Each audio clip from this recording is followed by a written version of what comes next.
మన young and dynamic leader మన MLA Tadipatri Chandrasekhar గారికి 5 మండలాల నుంచి వచ్చిన ఎంపీపీలు, జెడ్పీటీసీలు, మాజీ ఎంపీపీలు, మాజీ జెడ్పీటీసీలు, కన్వీనర్లు, సర్పంచులు, ఇక్కడికి వచ్చిన వైఎస్ఆర్ కుటుంబ సభ్యులందరికీ కూడా ముందుగా నేను నమస్కారాలు తెలియజేసుకుంటాను.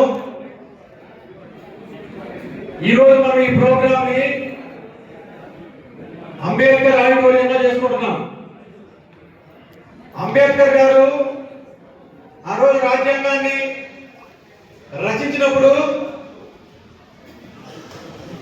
బడుగు బలహీన వర్గాలందరికీ కూడా అందరం ఎక్కే అవకాశం రావాలి అని చెప్పేసి రిజర్వేషన్ అనేది పెట్టారు. ఆయన పెట్టిన రిజర్వేషన్ వల్లే ఈ రోజున ఎంతో మంది ఎస్సీ, ఎస్టీ, బీసీ మైనార్టీలు కూడా సర్పంచులుగా, ఎంపీపీలుగా, జెడ్పీటీసీలుగా ఎంతో మంది ఇక్కడ రావడం జరిగింది. అలాంటి రిజర్వేషన్ ని 100% అమలు చేసినటువంటి దమ్మున్న నాయకుడు జగన్మోహన్ రెడ్డి గారు ఒక్కరే. అంతేందుకు ఎగ్జాంపుల్ చెప్పాలంటే మా దోర్నాల మండలంలో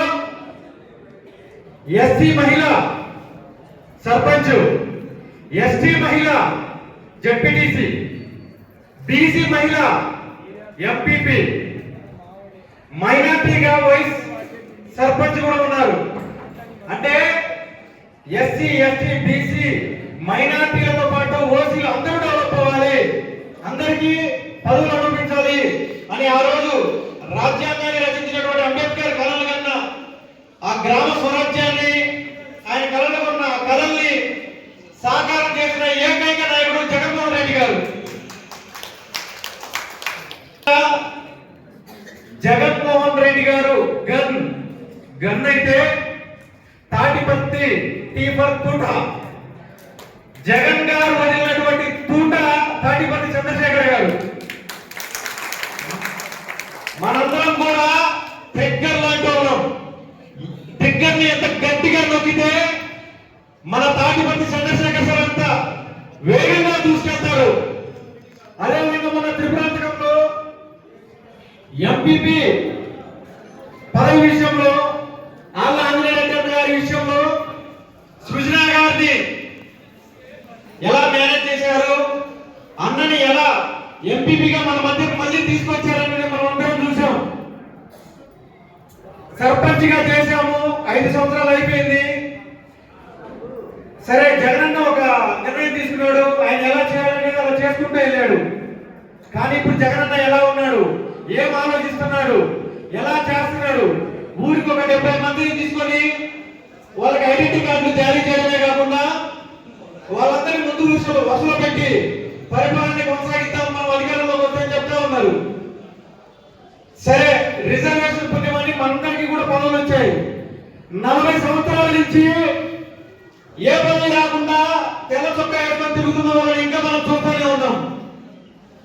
ఆ పదవిలో మనకు దక్కిందని మనం సంతోషపడాలి.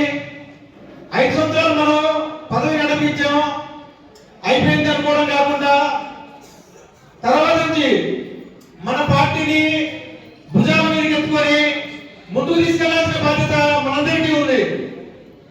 ఎందుకంటే రాబోయే రోజుల్లో సచివాలయాలు కట్టాల్సిన అవసరం ఉందా, ఆర్బీకేలు కట్టాల్సిన అవసరం ఉందా, అదేవిధంగా హెల్త్ సెంటర్లు కట్టాల్సిన అవసరం ఉందా. నాడు నేడు ద్వారా ఆల్రెడీ సగం పైన బిల్డింగ్స్ ని రీమోడల్ చేస్తున్నారు. అదేవిధంగా 17 మెడికల్ కాలేజీలు తీసుకొచ్చాడు.